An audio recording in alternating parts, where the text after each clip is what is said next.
ഏത് പ്രതികൂലത്തിലൂടെ നമ്മൾ കടന്നുപോയാലും ദൈവം നമ്മുടെ കൂടെയുണ്ട്. Hallelujah, hallelujah, hallelujah. അടുത്തിരിക്കുന്നവരെ നോക്കി ഒന്ന് കരം പിടിച്ചിട്ടുണ്ട്.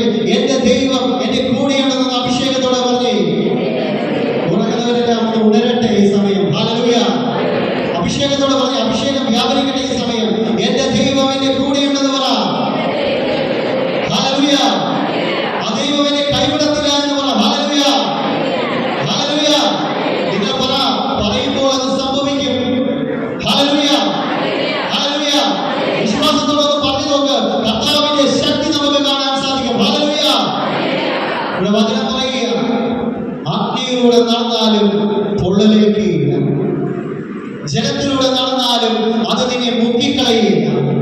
കാരണം നിന്റെ കൂടെ ആരുണ്ട്? ദൈവമുണ്ട്. ഹല്ലേലൂയ. അവിടുന്ന് പറയാം, യാക്കോബെ നിന്നെ സൃഷ്ടിക്കുകയും ഇസ്രായേലിനെ നിന്നെ രൂപപ്പെടുത്തുകയും ചെയ്ത കർത്താവ് അത് ചെയ്യുന്നു. ഭയപ്പെടേണ്ടത്. ഹല്ലേലൂയ, ഹല്ലേലൂയ. ദൈവം കൂടെയുണ്ട്. പ്രിയപ്പെട്ടവരെ, പരിശുദ്ധ കുർബാനയിലൂടെ നമ്മുടെ ഉള്ളിലേക്ക് കടന്നു വരുന്ന ദൈവം നമ്മുടെ കൂടെയുണ്ട്.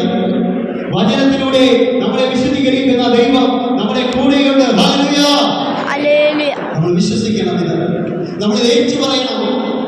നമ്മൾ ഇന്ന് ഇവിടെ ഈ വചനത്തിലായിരിക്കുമ്പോൾ, ഈ വചനാഭിഷേക ധ്യാനത്തിലായിരിക്കുമ്പോൾ, നമ്മുടെ ജീവിതത്തിൽ എത്ര വലിയ പ്രതിസന്ധി ഉണ്ടായാലും, എത്രമാത്രം പ്രശ്നങ്ങൾ ഉണ്ടായാലും, അതിനെ അതിജീവിക്കുവാൻ, നമ്മുടെ കൂടെ നടക്കുവാൻ ഒരു ദൈവമുണ്ട്. Hallelujah, hallelujah. നിങ്ങൾ നിങ്ങളുടെ പ്രശ്നങ്ങളെ ഓർത്ത് നിങ്ങൾ വേദനിക്കുന്നുണ്ടായിരിക്കാം, നിങ്ങളുടെ രോഗങ്ങളെ ഓർത്ത് നിങ്ങൾ ഒരുപാട് ഭാരപ്പെടുന്നുണ്ടായിരിക്കാം. പക്ഷേ അത് നിങ്ങളെ തോൽപ്പിക്കാൻ പറ്റത്തില്ല. ഒരു പ്രശ്നത്തിന് നിങ്ങളെ തകർക്കാൻ പറ്റത്തില്ല. കാരണം നിങ്ങളുടെ കൂടെ ദൈവമുണ്ട്. ഹല്ലേലൂയ. ഇസ്രായേൽ ജനത്തിന്റെ കൂടെ ആരുണ്ടായിരുന്നു? ദൈവം ഉണ്ടായിരുന്നു. അവർക്ക് വിശന്നപ്പോഴും ദാഹിച്ചപ്പോഴും അവരുടെ എല്ലാ പ്രതികൂലങ്ങളിലും അവരോടൊപ്പം ദൈവം ഉണ്ടായിരുന്നു. ഹല്ലേലൂയ. നമ്മളത് വിശ്വസിക്കണം. അഗ്നിസ്തംഭമായി, മേഘസ്തംഭമായി അവരെ കൂടെ നടന്ന ദൈവം ഇന്നും പരിശുദ്ധ കുർബാനയിലൂടെ അവൻ നമ്മുടെ ഉള്ളിലേക്ക് കടന്നു വരുന്നു, നമ്മുടെ ജീവിതത്തിലേക്ക് കടന്നു വരുന്നു. അവന്റെ സാന്നിധ്യം നമുക്ക് തിരിച്ചറിയാൻ പറ്റണം. അവന്റെ സാന്നിധ്യത്തിൽ നമ്മുടെ ജീവിതത്തെ നമ്മൾ വിട്ടുകൊടുക്കാൻ പറ്റണം. നമ്മൾ വിട്ടുകൊടുത്താൽ നമ്മുടെ ജീവിതത്തിൽ അത്ഭുതങ്ങൾ സംഭവിക്കും. Hallelujah, hallelujah. ജെറമിയ 32:27 പറയുന്നു, അനേകർക്ക് സൗഖ്യം നൽകിയ വചനമാ, അനേകരുടെ ജീവിതത്തെ മാറ്റിമറിച്ച വചനമായത്.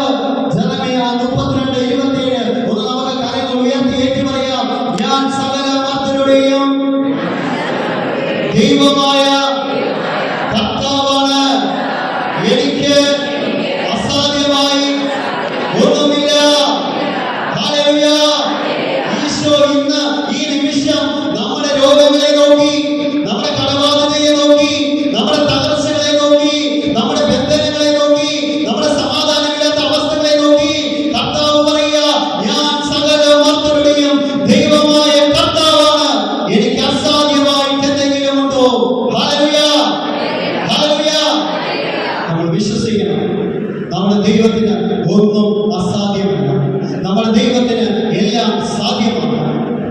ലൂക്കാസ് സുവിശേഷത്തിൽ പറഞ്ഞില്ലേ, മനുഷ്യന് അസാധ്യമായത് ദൈവത്തിന് സാധ്യമാണ്. ഒന്ന് പറഞ്ഞേ, മനുഷ്യന് അസാധ്യമായത് ദൈവത്തിന് സാധ്യമാണ്. ഒന്ന് അടുത്ത് നിന്നവരുടെ കരങ്ങൾ പിടിച്ചുകൊണ്ടെന്ന് പറഞ്ഞേ, അഭിഷേകത്തോടെന്ന് പറഞ്ഞേ, ദൈവത്തിനെല്ലാം സാധ്യമാണെന്ന് പറഞ്ഞേ. Hallelujah, hallelujah. അഭിഷേകത്തോടെ പറഞ്ഞേ, ഹല്ലേലൂയ, ഹല്ലേലൂയ. നമ്മൾ വിശ്വസിക്കണം. നമ്മൾ ജീവിക്കുന്ന ദൈവത്തിന്റെ മുൻപിലാണ് നമ്മളായിരിക്കുന്നത്. ഈ ദൈവം സർവ്വത്തിനും മതിയായ ദൈവമാണ്. ഈ ദൈവത്തിൽ നമ്മൾ ആശ്രയിക്കുമ്പോൾ, ഈ ദൈവത്തിൽ നമ്മൾ വിശ്വസിക്കുമ്പോൾ, ഈ ദൈവത്തിന്റെ കരം പിടിച്ചുകൊണ്ട് നമ്മൾ ജീവിക്കുമ്പോൾ നമ്മുടെ ജീവിതം വലിയ അനുഗ്രഹമായി മാറും. ഹല്ലേലൂയ. സങ്കീർത്തനം പറയുന്നില്ലേ, കർത്താവിൽ ആശ്രയിച്ചിട്ട് ആരെങ്കിലും നിരാശനായി പോയിട്ടുണ്ടോ? ലോക ചരിത്രത്തിൽ പോയിട്ടുണ്ടോ? ഹല്ലേലൂയ. നമ്മളെ അറിയുന്ന ഒരു ദൈവമുണ്ട്. നമുക്ക് എഴുന്നേറ്റ് നിൽക്കാം ഈ സമയം.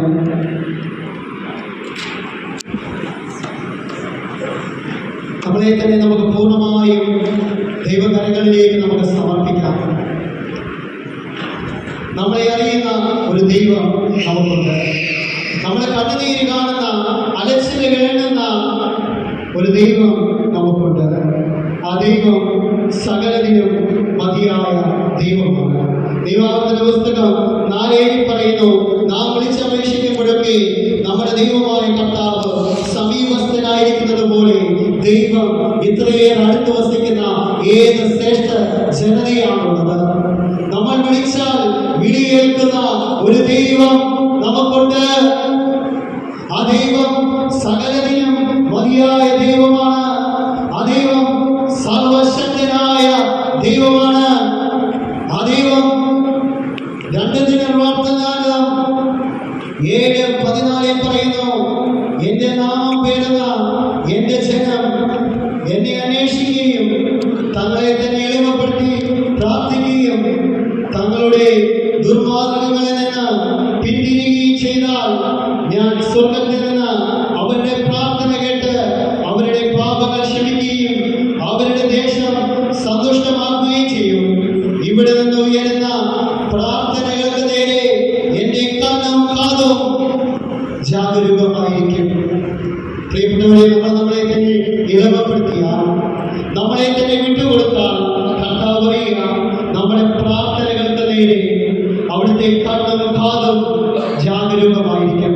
സങ്കീർത്തനം 18 പറയുന്നു, കഷ്ടതയിൽ ഞാൻ കർത്താവിനെ വിളിച്ചപേക്ഷിച്ചു, എന്റെ ദൈവത്തോട് ഞാൻ സഹായത്തിനായി നിലവിളിച്ചു. അവിടുന്ന് എന്റെ ആലയത്തിൽ നിന്ന് എന്റെ അപേക്ഷ കേട്ടു. എന്റെ നിലവിളി അവിടുത്തെ കാതിൽ